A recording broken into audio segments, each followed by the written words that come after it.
Hey mate, how are you? My name's Paul. On this channel, I talk about uh, what I want to share with people. So I am actually next to a main road, so you might hear uh, about the traffic. Yeah, and I also got some company here. We have a turkey behind me. So yeah, in regarding to today's topic, I want to share about why I decided to left home at the age of 14, and and at the same time also move abroad. Uh, so if you don't already know, I was born in China. I'm from China, but I came to Australia at the age of 14 by myself. So yes, I live in Australia right now. And yes, it was kind of a radical decision of of both my parents and myself uh, to to explain all this. We would have to go back to when I was at the age of 12, 2 years before I come to Australia to go to school. Um, so when I was at 12, uh,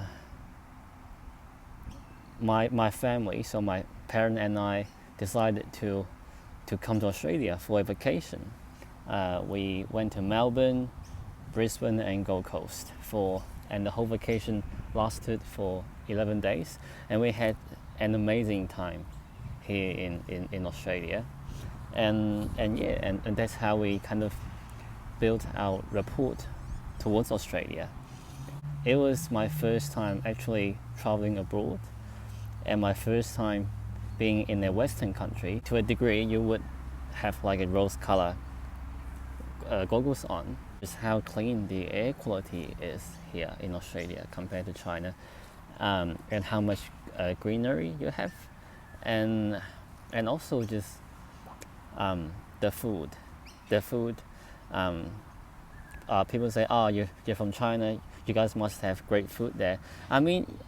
Yeah, kind of, yeah, but in terms of the ingredients, I my family and I just feel like it's more fresh here. Like, yeah, it tastes more like food. When we were on the vacation, yes, we were having a great time, but we were not thinking about like actually sending me here to go to school, and especially just like send me here alone. What happened was like, so I did do a little bit of high school in China, but most of my high schooling was done in Australia. So from grade 8 to 12. I remember I was so sick of the high schools in China. I was just on constant stress, like, yeah. And my parents, like they could see that like I wouldn't survive well in the high school in China anyway. And then one day we were like, how about that place called Australia that we went to a couple years ago, that we had a great time. Like, it was a big decision for the family, and probably not that much parent family would just send the kids abroad to study. Yeah, my parent wanted to keep their job in China, so they decided to just stay in China. Meanwhile, me coming here alone. I was very excited, to be honest. People ask me like, would you be afraid or be homesick? Because I was so young at that time, like just 14, and kind of just like don't know what to worry about. And the reason why I was so sick of the schools in China, well, it was for various reasons. I'm not trying to say that students here, they could have a hard time. Like it could be challenging for them. I mean, I went through the high school here. Like, yeah, it's not easy. I mean, it could be quite stressful too. But I would say in China, it's on a whole different level though. Um, I remember one of my cousins, uh, she did her, I mean, yeah, she did her whole high schooling in China. And when she was in grade 12, um, they had to, like, they only had one weekend off for a month.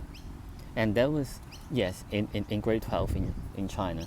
And that was not considered like strange. Like, that was not strange. Like it's kind of common for them to do it. It's just crazy.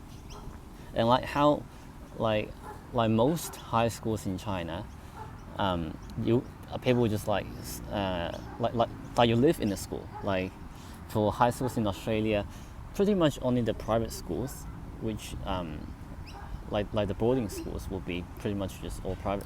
But no, like in China, most high schools, doesn't matter if they're private or public, it's all boarding school.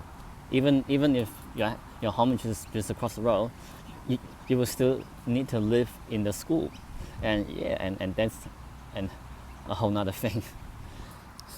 um, when I was in schools in China, uh, uh, pretty much every time after we had a test or exam, like um, like like the teachers would print out a list of people who did the best and who did not, and like from the first place to the last place, like just the whole list of people who got the higher marks and and all the way down to who got the lower marks.